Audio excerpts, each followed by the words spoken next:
This channel does not promote any violent, harmful, or illegal activities. All content provided by this channel is meant for an educational purpose only.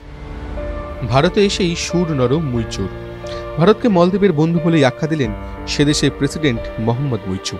একসঙ্গে দাবি করলেন মলদ্বীপ সরকার ভারতের নিরাপত্তা কোনোভাবেই বিঘ্নিত হতে দেবে না।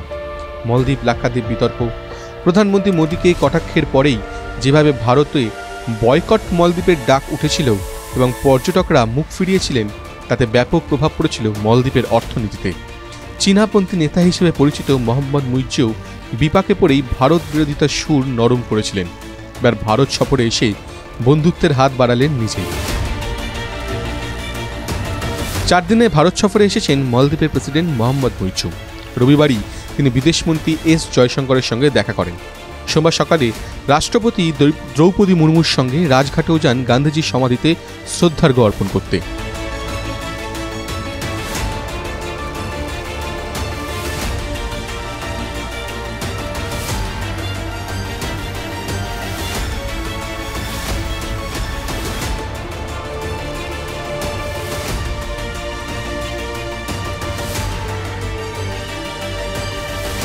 প্রধানমন্ত্রী নরেন্দ্র মোদীর সঙ্গেও তাঁর একান্ত সাক্ষাতের কথা।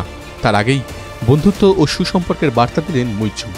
রবিবারই একটি সাক্ষাৎকারে মোহাম্মদ মুইচু বলেন, মলদ্বীপ এমন কিছু কখনো করবে না যাতে ভারতের নিরাপত্তা বিঘ্নিত হয়। মলদ্বীপ ভারতের সম্পর্ক পারস্পরিক সম্মান ও আগ্রহের ভিত্তিতে গড়ে উঠেছে। মলদ্বীপের বাণিজ্য ও উন্নয়নের অন্যতম অংশীদার ভারত। প্রতিরক্ষা সহ বিভিন্ন ক্ষেত্রে মলদ্বীপের সঙ্গে ভারতের সম্পর্ক রয়েছে। মলদ্বীপ প্রেসিডেন্ট নির্বাচনে মোহাম্মদ মুইচুই ইন্ডিয়া আউট প্রচার চালিয়েছিলেন এবং ভোটেও জিতেছিলেন। প্রেসিডেন্ট পদে বসেই তিনি ভারতের উপর চাপ সৃষ্টি করেন মলদ্বীপ থেকে ভারতীয় সেনা প্রত্যাহারের জন্য। প্রধানমন্ত্রী মোদীর লাক্ষাদ্বীপ সফর নিয়েও তীব্র কটাক্ষ করেছিলেন মলদ্বীপের নেতা মন্ত্রীরা, যার জেরে ভারতে মলদ্বীপ বয়কটের ডাক ওঠে। কার্যত সুর নরম করেই প্রেসিডেন্ট মুইচু বলেন, প্রতিবেশী ও বন্ধুদের প্রতি সম্মান জানানো আমাদের ডিএনএতে মিশে আছে। ভারতীয়রা আমাদের অর্থনীতিতে ইতিবাচক প্রভাব রাখে। ভারতীয় পর্যটকদের আমাদের দেশে স্বাগত জানাচ্ছি। TV9 Bangla digital.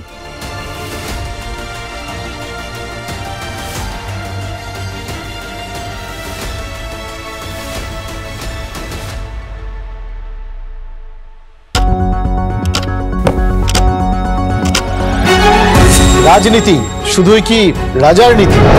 রাজা উজিরের চোখে নয়, আপনার আমার চোখে সমাজের ছবি। কঠিন কথা সহজভাবে না বললেই নয়। প্রতিদিন রাত 9টায় TV9 বাংলায়। TV9 বাংলা না দেখলেই নয়।